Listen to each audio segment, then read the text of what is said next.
Konnichiwa everyone. I hope you all are well. This video right here will go over various ministries that we visited while we were in Japan, and we'll also go over some places that we explored as well. Like I said, I hope you all are well, and I hope you enjoy this video.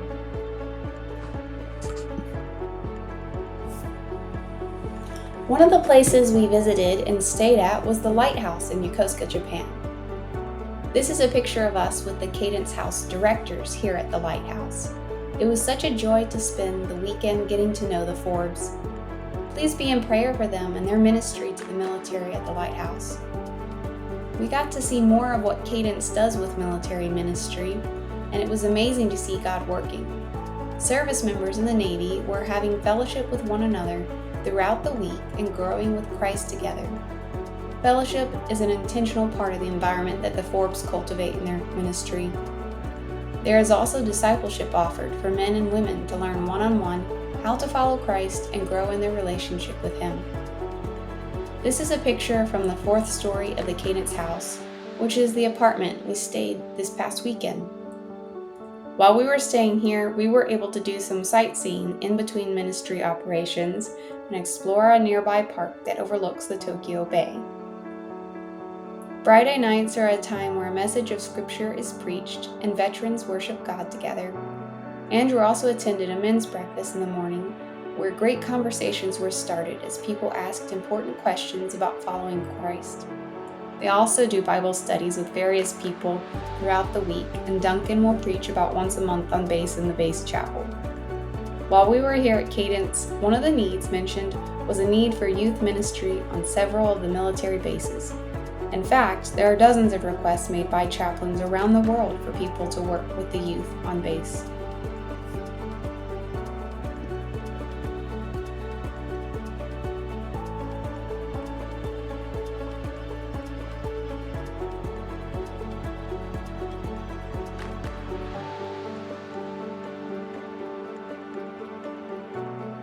This past Sunday, we visited local church again in Zushi and attended a service followed by a small group Bible study.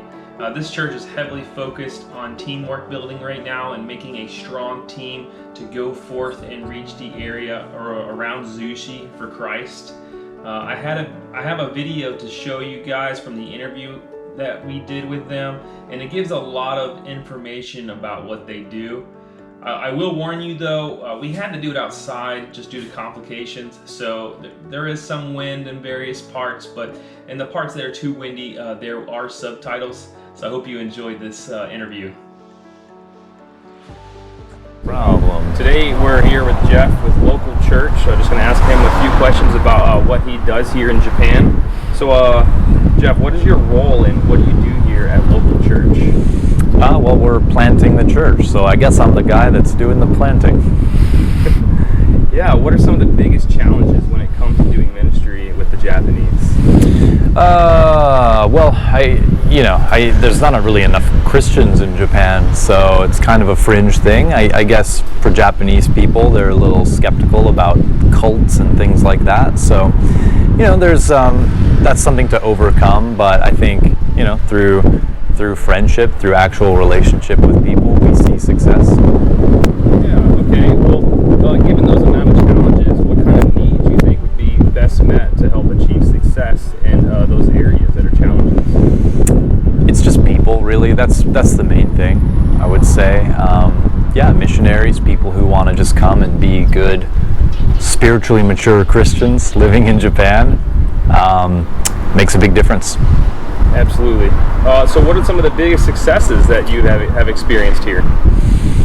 As far as this church goes, we're just sort of team building and just getting off the ground. It's really early stages here, so as much as we've seen successes, it's not the sort of thing that people like to brag about. But in my past, I'd planted a church in the city of Sendai as well, and I guess I'm not the kind of person who cares a lot about church numbers, but it's great to see a lot of people get saved and baptized and discipled and actually follow Jesus. And I think, after spending 5 years in Sendai, we built a great church and seen many salvations, many lives changed, and God, it had become kind of a large church by Japan standards, which is very small by other countries' standards. But yeah, so Japanese people are open to the gospel. It's good. That's great. Dude, I'd love to hear it. So how can we be praying for you guys? Just pray for a move of the Holy Spirit and for more partners, people who are called to be in Japan, who love the local church and want to support the local church. Those kinds of people living in this area, loving the Japanese people.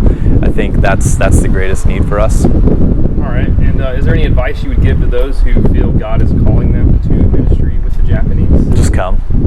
Just come. Like if you feel that you're called, then what are you waiting for? I would say don't delay. Don't feel like you need to get all your ducks in a row. I've seen a lot of people who are convinced, tell me about their calling. I'm called to Japan. I really want to come, and then they're trying to get all the practical things sorted out, and then a lot of times they never end up coming at all. And I just think, if we're going to be people who follow God in a big way, it's going to require faith. And I think delayed obedience is actually disobedience, and it's like there's a certain level of, okay, I need to pack up my things, okay? It's not like get on a plane immediately. However, I think we should do it with some expedience. Right, so you want to leave like the first week you feel called. Yeah.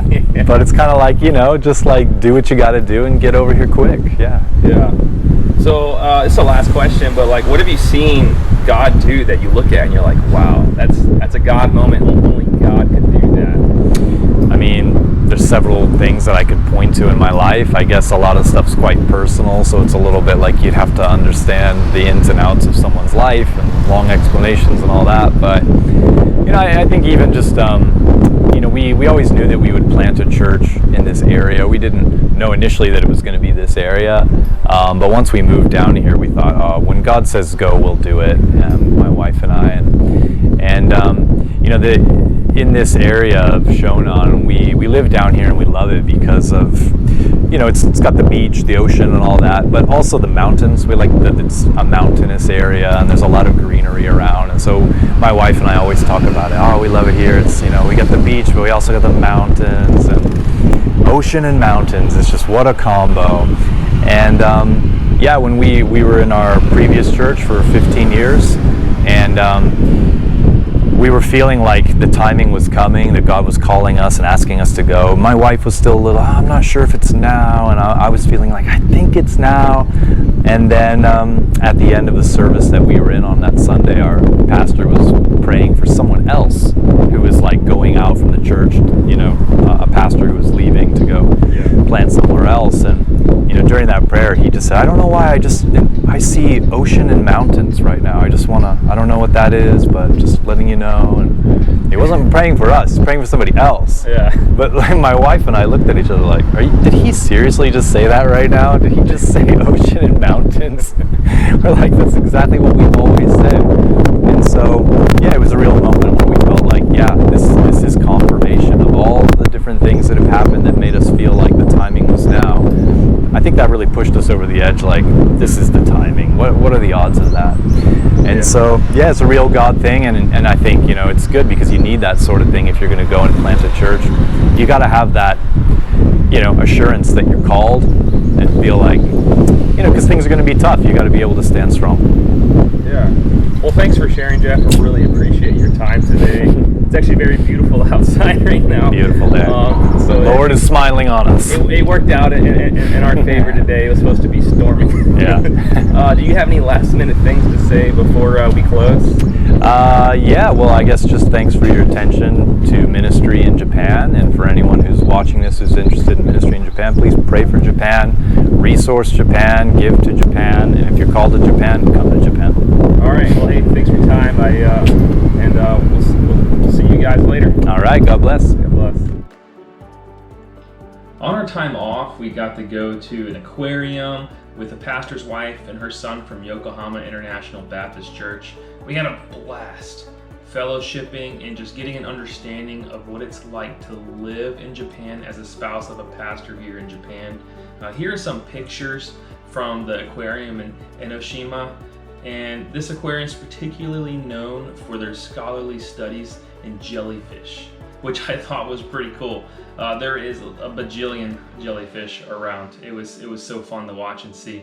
We also got to go sightseeing at the Ofuna Flower Center, which displayed massive amounts of flowers of different kinds. I'm not really sure of all the kinds of flowers there. They did have a big rose center. They had greenhouses, and they had various other trees and flowers along the way. And lastly, here are some pictures of shrines that we visited. Although some of the shrines, they do not allow pictures in them, and so we just got pictures of the places that we were at before the shrines. And here are some slides of random pictures that we have gathered as well.